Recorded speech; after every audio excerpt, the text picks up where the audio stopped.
नमस्कार विद्यार्थी मित्रों, आप सभी का स्वागत करते हैं मौर्य क्लासेस में। विद्यार्थी मित्रों, ऑलरेडी हमने क्लास 11 का बीए चालू किया था, जिसमें बच्चों मैंने ऑलरेडी आपको 2 से 3 टॉपिक चला दिया है। अगर मैं बात करूँ बच्चों, लास्ट टाइम मैंने क्या क्या पढ़ाया था, लास्ट टाइम मैंने ये सारी चीज़ें कंप्लीट करवा दिया था। उसके बाद बच्चों मैंने आपको उद्देश्य भी पढ़ा दिया था, जोखिम भी पढ़ा दिया था, धंधा के कारण भी पढ़ा दिया था, और धंधा का टॉपिक पूरा का पूरा ख़त्म हो गया। आज के लेक्चर में बच्चों मैं आपको व्यवसाय पढ़ाऊंगा, उसका अर्थ पढ़ाऊंगा, उसके लक्षण पढ़ाऊंगा। आज हमारे ये 3 टॉपिक क्लियर हो जाएंगे, और नेक्स्ट वीडियो में बच्चों फिर मैं आपको रोजगार के बारे में बताऊंगा। ऐसे करके 1 बाय 1 करके सारे टॉपिक्स को मैं कवर करूंगा और सारे टॉपिक को डिटेल में समझाऊंगा। तो चलिए बच्चों शुरुआत करते हैं। और अगर बच्चों मेरे YouTube चैनल से अगर आप लोग पढ़ना चाहते हो, पढ़ो, अच्छी तरीके से पढ़ाई करना, ठीक है। अगर मेरा 1 बाय 1 करके लेक्चर वाइज वीडियो देखोगे तो आपको हर एक चीज़ समझ में आ जाएगा। तो चलिए शुरुआत करते हैं। तो आज का टॉपिक हमारा है बच्चों, टॉपिक का नाम है व्यवसाय, जिसे हम कहते हैं प्रोफेशन। ये प्रोफेशन होता क्या है बच्चों?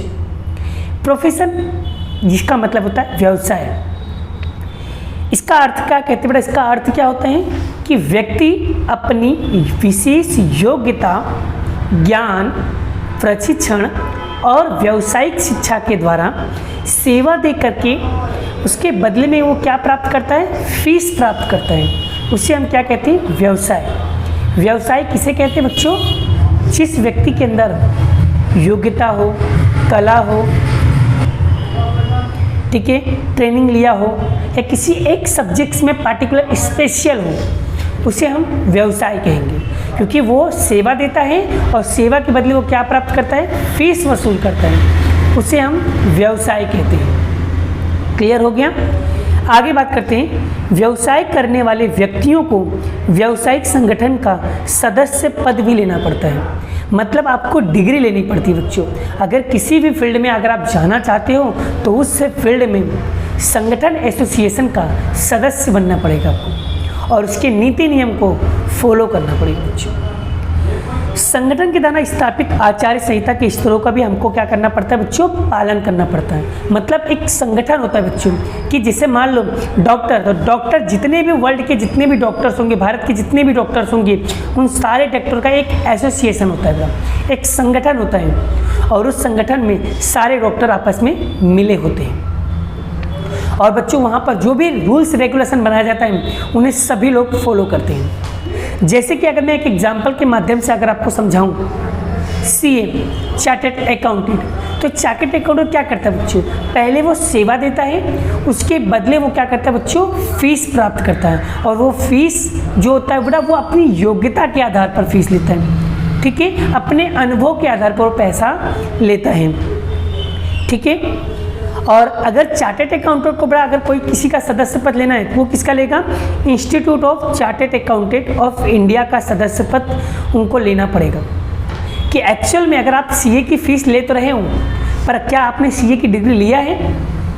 तो उस डिग्री के आधार पर बच्चों आपको यहाँ पर पैसे मिलते हैं। जैसे कि डॉक्टर की मैंने आपको एग्जांपल दिखाया कि डॉक्टर क्या करता है? पहले मरीजों का इलाज करता है, उसके बाद वो क्या करता है? फीस लेता है। तो उनका मेन पर्पस पहले क्या होता है? मरीजों को ठीक करना, ठीक है, पहले उनको ठीक कर देना, उसके बाद फीस लेना।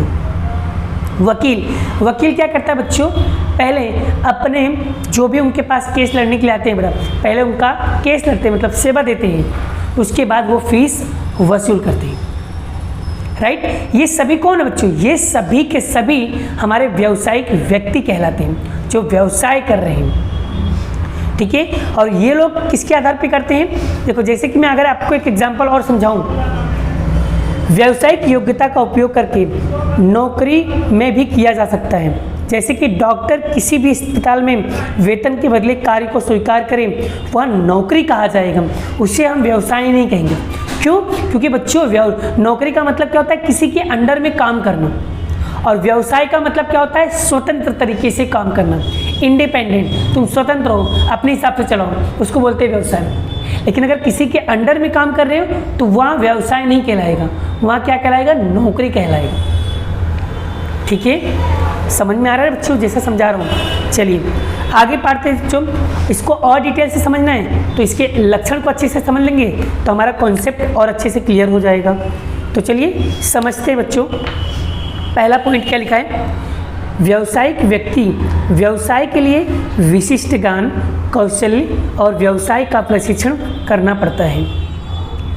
अगर व्यक्ति किसी को सेवा देता है तो वो सेवा किसके आधार पर देता है, किसी स्पेशल चीज़ में नॉलेज हो, कौशल्य हो या व्यवसायिक ज्ञान हो, वो उसके बदले वो क्या लेता है बच्चों, फीस वसूल करता है। तो अगर किसी भी फील्ड में व्यवसाय करना है तो आपको उस फील्ड के बारे में नॉलेज रखना होगा। और दूसरा, व्यक्ति क्या करता है, व्यावसायिक व्यक्ति क्या करता है, पहले सेवा देता है, सेवा के बदले वो क्या करता है बच्चों, फीस प्राप्त करता है। और व्यावसायिक व्यक्ति फीस की प्रमाण क्या होती है, उनकी योग्यता, उनके ज्ञान के आधार पर, उनके अनुभव के आधार पर अलग अलग फीस होती है, क्योंकि हर एक लोगों की फीस क्या होती है बच्चों, अलग अलग। जैसे मैं एक एग्जाम्पल के माध्यम से समझाऊँ, डॉक्टर की फीस क्या होती है बच्चों, सभी की फीस अलग अलग होती है। कोई डॉक्टर की डिग्री कम होती है तो वो फीस थोड़ा कम लेता है, और कोई डॉक्टर की फीस डिग्री हाई होती है तो वो फीस हाई लेते हैं। और कुछ डॉक्टर ऐसे भी होते हैं, बोलते हैं पहले पैसा रखो उसके बाद हम आपका इलाज करेंगे। लेकिन बच्चों वो प्रोफेशन नहीं कहलाएगा, वो प्रोफेशन नहीं कहलाएगा, वो व्यवसाय नहीं कहलाएगा। क्यों? क्योंकि भाई वो तो पहले ही पैसा मांग लिया, उसको कहेंगे वो धंधा कर रहा है भाई, ठीक है, उसका मेन मकसद हो गया पैसा कमाना ना, यही हो गया ना इसका मतलब। तो व्यवसाय का मतलब होता है बच्चों पहले सेवा देना, उसके बदले हमें क्या करना, फीस वसूल करना, ठीक है। एंड तीसरा पॉइंट, व्यावसायिक व्यक्ति प्राथमिक उद्देश्य की सेवा होता है। मतलब व्यावसायिक व्यक्ति जो होता है उनका पहला उद्देश्य, सर्वप्रथम उद्देश्य, प्राथमिक उद्देश्य उनका होता है सर्विस देना, सेवा देना। और चौथा पॉइंट, आय की प्राप्ति के लिए स्वतंत्र प्रवृत्ति है। और बच्चों व्यावसायिक जो व्यक्ति होते हैं उनकी जो इनकम होती है वो स्वतंत्र तरीके से होती है, ठीक है, वो स्वतंत्र है बड़ा, वो जब चाहे जितना चाहे उतना पैसे ले सकते हैं। व्यवसाय कर रहे हैं, बिजनेस कर रहे हैं, वो अपने अनुभव के आधार पर, अपने नॉलेज के आधार पर, अपनी स्किल के आधार पर वो पैसे लेते हैं। एंड पांचवा पॉइंट, व्यावसायिक प्रवृत्ति का उत्पादन के साथ संबंध नहीं होता। बच्चों व्यवसाय जो बिजनेस करते, जो व्यवसाय करता है वो कभी भी प्रोडक्शन नहीं करता, वो कभी भी उत्पादन नहीं करता और उनका उत्पादन के साथ कोई संबंध नहीं होता। लेकिन व्यावसायिक व्यक्ति अपने निजी और धंधा की आवश्यकताओं को संतुष्ट किया करते हैं। जैसे कि वकील क्या करता है, फीस प्राप्त करता है, पर कैसे, सबसे पहले वो कोर्ट में केस लड़ेगा, अगर वो केस जीतेगा या हारेगा उसके बदले वो फीस चार्ज करते हैं, उसे व्यवसाय कहते हैं। एंड छठा पॉइंट क्या है बच्चों, कि किसी भी व्यावसायिक संगठन की निर्धारित की गई आचार संहिता का पालन करना पड़ता है। इसका मतलब क्या होता है बच्चों, व्यावसायिक संगठन बच्चों एक एसोसिएशन होता है हर एक फील्ड का। टीचर का तो सारे टीचरों का एसोसिएशन अलग होगा, डॉक्टर का तो सारे डॉक्टरों का एसोसिएशन एक संगठन अलग होगा, ठीक है, वकील का अलग होगा। मतलब हर एक प्रोफेशन का, हर एक फील्ड का एसोसिएशन क्या होता है बच्चों, अलग अलग होता है। तो मुझे, अगर मैं टीचर हूँ तो मुझे टीचर के फील्ड में जाना पड़ेगा और टीचर से कनेक्टिविटी बनाना पड़ेगा, तो वो एक संगठन होगा बड़ा, और उस संगठन में जो भी रूल्स एंड रेगुलेशन बनाया जाएगा उसे हमें फॉलो करना पड़ेगा। मतलब जैसे कि यहाँ पर एजुकेशन सिस्टम, तो एजुकेशन सिस्टम में जो भी रूल्स एंड रेगुलेशन होगा उसे मैं फॉलो करूँगा। अगर वकील हो तो वकील के अनुसार आपको नीति नियम कानून पता होना चाहिए। अगर सीए हो तो सीए का नीति नियम कानून आपको पता होना चाहिए। तो वो होता है एसोसिएशन, उसके कानून के बारे में आपको पता होना चाहिए। क्योंकि अगर आप वकील हो को आपको केस लड़ना ही नहीं आता है तो क्या आप केस लड़ पाओगे? नहीं, क्योंकि आपको उसके बारे में नॉलेज ही नहीं है। तो पहले आपको नॉलेज लेनी पड़ेगी, वो होता है व्यवसाय। और सातवां पॉइंट बच्चों, व्यवसाय प्राप्त होने वाला वित्तीय प्रतिफल अनिश्चित होता है। बच्चों व्यवसाय में कोई फिक्स नहीं होता है कि हमें कितना पैसा मिलने वाला है। जैसे मैं एक बेस्ट एग्जांपल के द्वारा समझा रहा हूँ, टेक्स्ट बुक में नहीं है पर मैं आपको बेस्ट एग्जांपल की तरह आपको समझाने की कोशिश कर रहा हूँ कि बच्चों जैसे मैंने क्लासेस ओपन किए बेटा, तो मैंने क्लासेस ओपन किए, अब उस क्लासेस में कितने बच्चे आ रहे हैं, कितने बच्चे नहीं आ रहे, कितना मुझे फीस मिलने वाला है, क्या वो फिक्स है हर महीने मुझे इतना ही फीस मिलेगा? नहीं, वो बच्चों फिक्स नहीं होता है कि कितना पैसा मिलने वाला है।